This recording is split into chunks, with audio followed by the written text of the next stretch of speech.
Sobat Sehat dan Bahagia yang tercinta, pertanyaan yang perlu dijawab, sebenarnya manusia itu punya kebebasan memilih atau tidak ya? Kalau tidak punya kebebasan memilih karena semuanya sudah diatur oleh takdir Tuhan, sampai ke rezekinya, jodohnya, mau jadi orang yang baik atau buruk, bahkan kelak kalau di akhirat mau masuk surga atau neraka, sudah ditentukan oleh Tuhan, maka artinya manusia pada hakikatnya tidak ada kebebasan memilih dalam bertindak. Kalau seperti itu, posisinya sebenarnya apakah pantas manusia dibebani dengan tanggung jawab dan diberi sanksi? Pertanyaan-pertanyaan seperti ini telah jadi perdebatan dalam lama sekali sejak manusia mengenal filsafat dan agama. Biasanya soal perbuatan baik dan buruk pada agama dikaitkan dengan godaan setan atau iblis.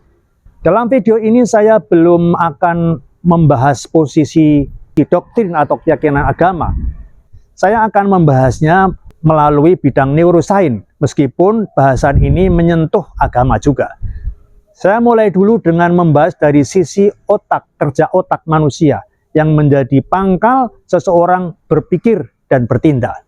Secara umum, para ilmuwan telah menemukan bahwa otak memainkan peran sentral dalam memproses informasi, emosi, dan pengambilan keputusan, yang semuanya berkontribusi di dalam perilaku moral, apakah baik atau buruk.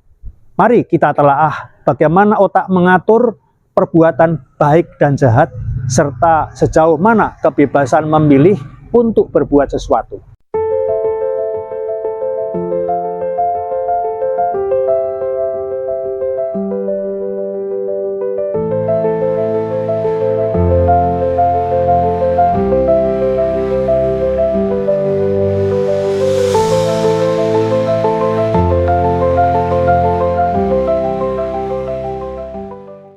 Kita mulai dari bagian-bagian otak yang menentukan ternyata keputusan bertindak seseorang. Pertama, di dalam otak ada yang namanya korteks prefrontal atau prefrontal cortex. Bagian ini sangat penting untuk fungsi perencanaan, penilaian, dan pengendalian dorongan atau rangsangan pada manusia. Korteks prefrontal bertugas mengevaluasi konsekuensi dari tindakan dan mempertimbangkan norma-norma sosial serta nilai-nilai moral. Jika ada kerusakan atau tidak berfungsinya pada area ini, dapat menyebabkan perubahan perilaku, misalnya penurunan rasa belas kasihan atau empati, yang berarti juga bisa terjadi peningkatan pikiran kejam yang melahirkan perilaku antisosial. Yang kedua, di otak ada bagian yang disebut sistem limbik. Di dalamnya ada area yang disebut amigdala, hipokampus, dan sebagainya. Sistem limbik ini berperan dalam memproses emosi. Amigdala di dalam sistem limbik ini bertugas menanggapi emosi seperti ketakutan dan kemarahan. Misalnya, jika muncul emosi yang kuat pada seseorang seperti timbul perasaan simpati, empati, atau kemarahan, kemudian akan mendorong tindakan yang baik atau buruk. Jadi, kalau ada tanggapan yang bersifat emosional, dapat membuat seseorang lebih cepat bereaksi, menentukan sikap, atau bertindak. Meskipun tidak selalu keputusannya dipikirkan dulu. Karena bagian sistem limbik ini memang melahirkan emosi pada manusia. Ada bagian otak yang namanya cingulate cortex atau insula yang menjadi pusat rasa empati dan kesadaran akan penderitaan orang lain. Bagian otak ini mempunyai kemampuan untuk merasakan perbuatan yang baik melalui tindakan-tindakan empatik dan sadar terhadap dampak negatif kalau bertindak yang merugikan orang lain.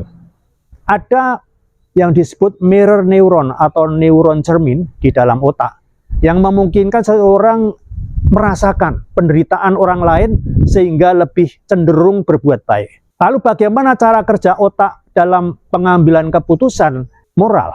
Keputusan moral biasanya merupakan hasil pertarungan antara proses kognitif atau kesadaran atau penalaran dan proses emosional, dalam hal ini perasaan dan intuisi.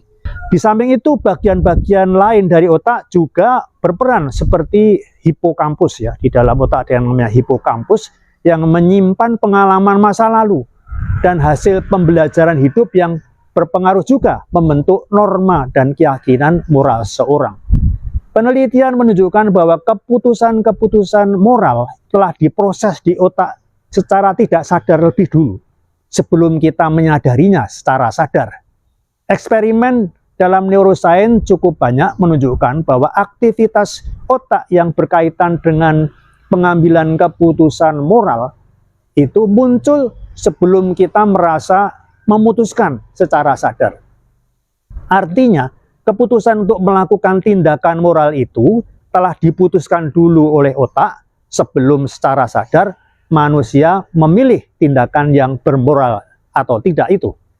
Neuroscience telah melakukan banyak eksperimen yang menunjukkan bahwa moralitas tidak hanya bersumber dari ajaran sosial atau agama saja, tetapi juga dapat dipengaruhi oleh aktivitas otak dan kebiasaan sehari-hari. Beberapa eksperimen yang membuktikan bahwa otak itu bisa dilatih agar lebih bermoral, misal eksperimen meditasi. Dengan meditasi, belajar menguji apakah meditasi dapat meningkatkan empati dan perilaku moral. Peserta dibagi menjadi dua kelompok. Kelompok pertama melakukan meditasi, loving kindness, ya, fokus pada kasih sayang selama 8 minggu. Kelompok dua tidak diberi latihan meditasi. Setelah itu semua peserta diuji dengan tugas empati. Mereka melihat video orang lain yang mengalami kesakitan dan ditanya seberapa besar perasaan empati mereka. Hasilnya, kelompok yang bermeditasi itu menunjukkan aktivasi lebih tinggi pada bagian otak yang terkait dengan empati. Mereka lebih cenderung untuk membantu orang lain dalam tes perilaku sosial itu. Jadi, meditasi dapat meningkatkan empati dan membuat seseorang untuk lebih cenderung bertindak moral. Percobaan lain misalnya menguji hubungan moralitas dengan pemberian oksitosin. Tujuannya menguji apakah hormon oksitosin, disebut pula hormon yang menimbulkan rasa cinta, apakah dapat meningkatkan perilaku yang bermoral. Peserta diberikan semprotan oksitosin ke dalam hidung sebelum diuji di dalam pilihan sikap moral. Mereka harus memutuskan apakah akan mempercayai orang lain dalam transaksi keuangan. Hasilnya, peserta dengan oksitosin lebih sering bersikap jujur dan lebih dermawan. Mereka juga lebih cenderung berbagi uang daripada menyimpannya sendiri. Kesimpulannya, oksitosin ternyata dapat meningkatkan perilaku yang lebih bermoral dengan memperkuat rasa kepercayaan dan empati. Selain faktor neurologis, ternyata ada faktor genetik dan lingkungan yang berpengaruh. Juga pengalaman hidup, budaya, pendidikan, dan pergaulan sosial ternyata mempengaruhi struktur dan fungsi otak melalui proses yang disebut neuroplastisitas, yang memungkinkan otak untuk menyesuaikan diri dengan lingkungan dan mengambil keputusan moral. Manusia masih bisa mengubah keputusan-keputusannya setelah sinyal awal otak muncul, yang disebut fetal conscious control. Jadi, meskipun otak memiliki proses otomatis yang saya sebutkan tadi, yang membentuk sikap moral melalui proses di otaknya, manusia masih memiliki ruang melakukan perenungan kembali untuk merubah keputusan. Dan kemudian meskipun ada proses di dalam saraf secara otomatis yang membentuk sikap dan tindakan manusia, kita tetap memiliki kebebasan dalam arti kita dapat merenungkan kembali, mengevaluasi dan mengubah perilaku berdasarkan pengalaman-pengalaman dan hasil pembelajaran dalam hidup.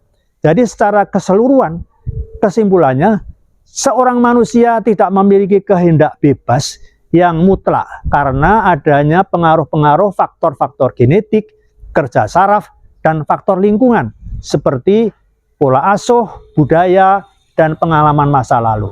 Manusia tetap memiliki kehendak bebas dalam batas tertentu, terutama dalam kesadaran dan kemampuan untuk meninjau tindakan dan memilih berdasarkan nilai-nilai moral yang diyakininya.